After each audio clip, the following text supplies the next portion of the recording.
सबसे बड़ी प्रॉब्लम ये है कि ईरान अमेरिका के बीच स्ट्रेट ऑफ होर्मुज का मसला ये जितना लंबा खींचेगा, ग्लोबल इकोनॉमी, क्रूड ऑयल के रेट्स, सप्लाई चेन, ये सब उतने ज्यादा लंबे समय तक डिस्टर्ब रहेंगे। और ये जो क्राइसिस आता है, अमेरिका, ब्रिटेन और फ्रांस जैसे इस तरह के जो डेवलप्ड देशों की गवर्नमेंट्स होती हैं, इनके पास इस तरह की सिचुएशन से डील करने का मार्जिन काफी ज्यादा होता है।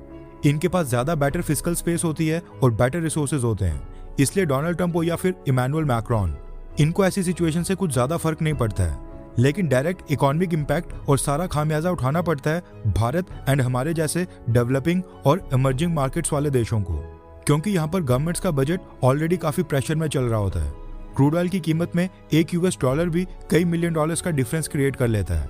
स्विट्जरलैंड में नेगोशिएशन स्टार्ट होने के बाद सिचुएशन बिल्कुल ठीक होते दिखाई दे रही थी, लेकिन अब अचानक से ईरान ने स्ट्रेट ऑफ होर्मुज में अपनी सेना का प्रदर्शन वापस से करना स्टार्ट कर दिया है। अब इसमें भारत का क्या एंगल है, शिप्स को वापस क्यों जाना पड़ा और ईरान का क्या पक्ष है, ये सब हम एक्सप्लेन करेंगे। लेकिन साथ में भारत ने वेनेजुएला की मदद करने के लिए अब क्या कदम उठाए हैं, हम वो भी डिस्कस करेंगे। और कनाडा ने 40 सालों के बाद कौन सी भारत को गुड न्यूज दी है, उस पर भी बात करेंगे। काफी सारी इंपॉर्टेंट खबरें आ रही हैं, इसलिए वीडियो को एंड तक देखिएगा। सबसे पहले बात करते हैं स्ट्रेट ऑफ होर्मुज के बारे में, क्योंकि न्यूज निकल कर आ रही है कि भारत के अराउंड 10 के करीब शिप्स जो स्ट्रेट ऑफ होर्मुज से क्रॉस होने वाले थे, ये सब एंड मोमेंट के ऊपर इनको यू टर्न मारना पड़ गया है।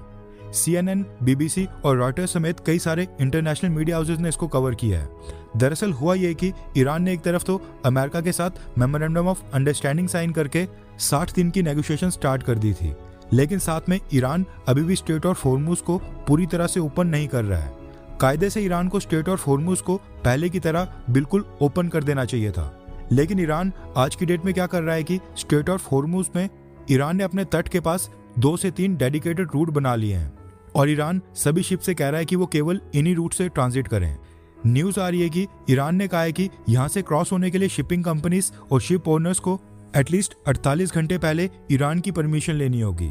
पर्शियल गल्फ स्टेट अथॉरिटी नाम की एक कंपनी ईरान ने बना दी है और शिपिंग कंपनीज को कहा है कि इनकी वेबसाइट या फिर ईमेल के ऊपर कॉन्टैक्ट कर एक फॉर्म फिल किया जाए, जिसके बाद उनको परमिट दिया जाएगा और फिर वो परमिट मिलने के बाद शिप्स या फिर ऑयल टैंकर्स ईरान द्वारा बताए गए इन 2-3 रूट से स्ट्रेट ऑफ होर्मुज को ट्रांजिट कर पाएंगे, क्रॉस कर सकते हैं।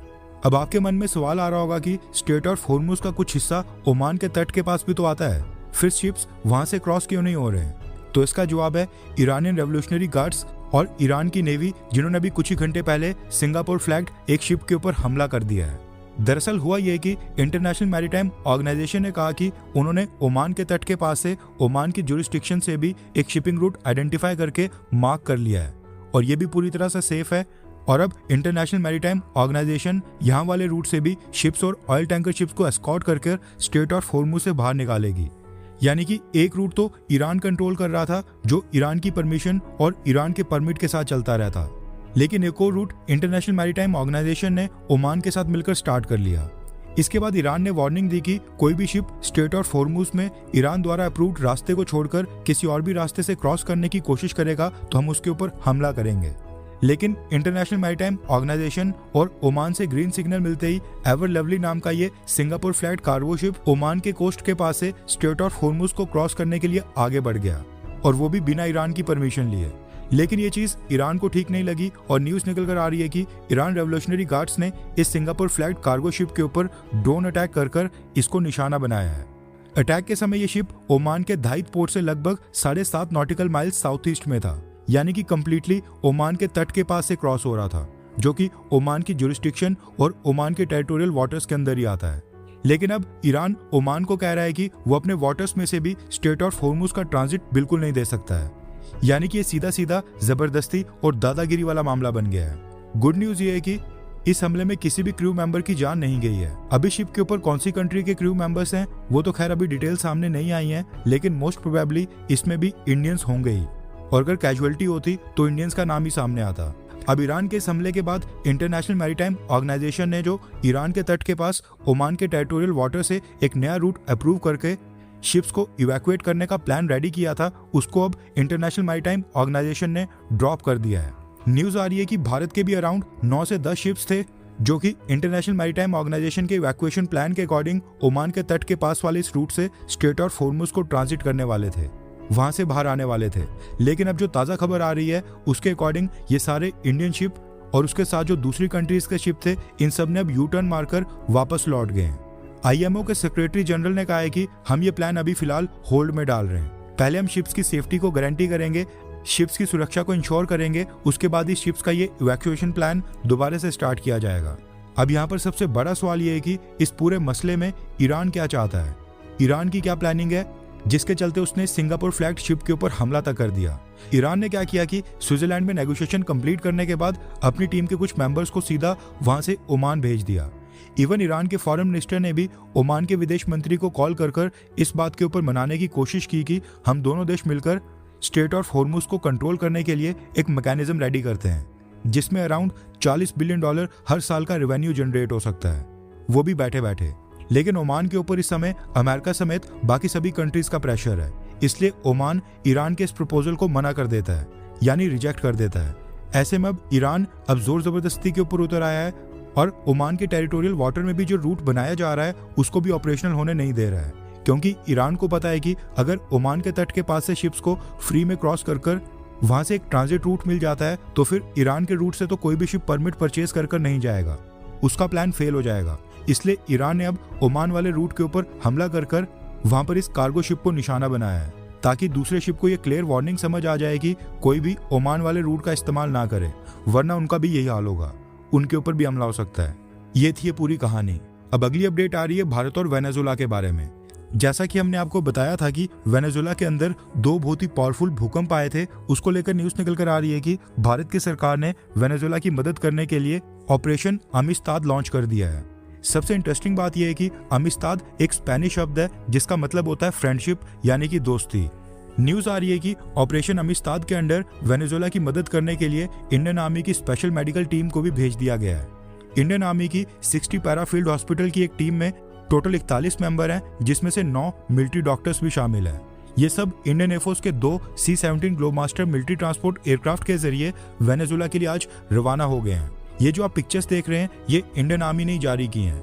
इंडियन आर्मी ने कुछ रेस्क्यू मटेरियल्स के साथ अपनी मेडिकल टीम को वेनेजुएला भेजा है, जो वहां पर जाकर एक फील्ड हॉस्पिटल सेटअप कर वेनेजुएला के लोगों की मदद करेंगे और उनका फ्री में इलाज होगा। और ये team emergency treatment, trauma care, surgery और क्रिटिकल केयर जैसे इलाज देने में एक्सपर्ट है। इंडियन आर्मी ने भी इसके ऊपर एक स्टेटमेंट इशू करके कहा कि हम आपके दर्द को समझते हैं, हम आपके साथ खड़े हैं। स्पेशल मेडिकल टीम के साथ साथ humanitarian relief material, mobile ambulances और एड का सामान भी वेनेजुएला के लिए भेज दिया गया है। एक और इम्पोर्टेंट जानकारी ये भी आ रही है कि भारतीय सेना ने मेडिकल टीम के साथ साथ भीषम क्यूब नाम के पोर्टेबल और जल्दी डिप्लॉय होने वाले मॉड्यूलर फील्ड हॉस्पिटल सेटअप भेजे हैं, जो कि जरूरत पड़ने पर एक साथ 200 तक पेशेंट्स का इलाज करने की कैपेसिटी रखते हैं। इसके साथ ही भारतीय सेना ने वासुदेव कुटुंबकम का मंत्र देते हुए कहा कि इस संकट की घड़ी में भारत वेनेजुएला के लोगों के साथ मजबूती के साथ खड़ा है और आगे भी कोई मदद चाहिए होगी तो हम वो भी प्रोवाइड करेंगे। इसके साथ ही अगली अपडेट आ रही है वेनेजुएला से आने वाले क्रूड ऑयल के बारे में। वेनेजुएला में भूकंप के कारण ऑयल एंड गैस इंफ्रास्ट्रक्चर को भी वहां पर काफी नुकसान पहुंचा है। ऐसे में कई सारे लोगों के मन में ये सवाल आने लगा कि क्या वेनेजुएला के ऑयल एंड गैस इंफ्रास्ट्रक्चर को नुकसान पहुंचने से भारत को फर्क पड़ेगा? क्या भारत को क्रूड ऑयल की शॉर्टेज नहीं होगी?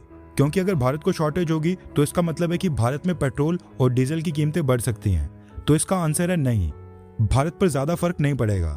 न्यूज आ रही है कि जून 1 से लेकर जून 22 तक, यानी वेनेजुएला में भूकंप आने से पहले इस पूरे जून महीने में भारत ने टोटल जितना क्रूड ऑयल इंपोर्ट किया है उसमें केवल 4.6% ही हमने वेनेजुएला से परचेज किया था। और ये 4% क्रूड ऑयल हम किसी और कंट्री से भी परचेज कर सकते हैं, यानी इसको सोर्स करने में कोई मुश्किल नहीं आएगी। फर्क तब पड़ता अगर वेनेजुएला से हम 25 से 30% या 40-50% क्रूड ऑयल परचेज कर रहे होते, जैसा हम रशिया से कर रहे हैं।